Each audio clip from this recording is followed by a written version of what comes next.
Hello everyone, welcome to idea ready channel. நம்ம கடைசியாக upload பண்ணியிருந்த பந்திக்கு முந்து படைக்கு பிந்துங்கிற பழமொழி வீடியோவில் ஹரிசுதன் அப்படிங்கிறவங்க அர்ப்பனுக்கு வாழ்வு வந்தால் அர்த்தராத்திரியில் கொடை பிடிப்பான் இந்த பழமொழிக்கு அர்த்தத்தை கேட்டிருந்தாங்க. அதுக்கு சரியான அர்த்தத்தை பார்த்துடலாமா? யாராவது கொஞ்சம் ஓவரா சீன் போட்டா இல்லை ரொம்ப ஓவரா பந்தா பண்ணாங்க அப்படின்னா அர்ப்பனுக்கு வாழ்வு வந்தா அர்த்தராத்திரியில கொடை பிடிப்பானா அப்படின்னு இந்த பழமொழியை நம்ம எல்லாருமே அடிக்கடி சொல்லி கேட்டிருக்கோம். ஆனா இந்த பழமொழி சரியான பழமொழி இல்லை. இவ்வளோ நாள் இந்த பழமொழிய நம்ம தவறாதான் சொல்லிக்கிட்டு இருந்திருக்கோம்.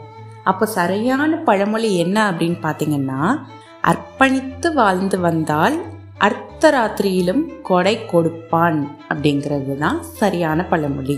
இப்போ நம்ம இதுக்கு முன்னாடி நிறைய பேரை கேள்விப்பட்டிருப்போம்.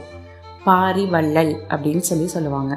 முல்லைக்கே அவர் தேர் கொடுத்துட்டாரு, பாரி வள்ளல், கர்ணன், இவங்க எல்லாருமே கொடை, அதாவது தானம் தர்மம் பண்றதுக்காகவே தன்னோட வாழ்க்கையவே அர்ப்பணிச்சவங்க. இது மாதிரி யாராவது தன்னோட வாழ்க்கைய தானம் தர்மம் பண்றதுக்காக கொடைக்காக அர்ப்பணிச்சாங்க அப்படின்னா அவங்க நேரம் காலம் எல்லாம் பார்க்க மாட்டாங்க. யாரு எப்ப உதவின்னு கேட்டாலும் அதை உடனே செய்வாங்க. அது அர்த்தராத்திரியா இருந்தாலும் தயங்காமல் போய் நம்ம கொடை கேட்கலாம் அப்படிங்கிறது தான் அர்ப்பணித்து வாழ்ந்து வந்தால் அர்த்தராத்திரியிலும் கொடை கொடுப்பான் அப்படிங்கிற அழகான பழமொழி. இந்த பழமொழியை பத்தி நீங்க என்ன நினைக்கிறீங்க? இந்த அர்த்தம் ஏற்கனவே உங்களுக்கு தெரியுமா?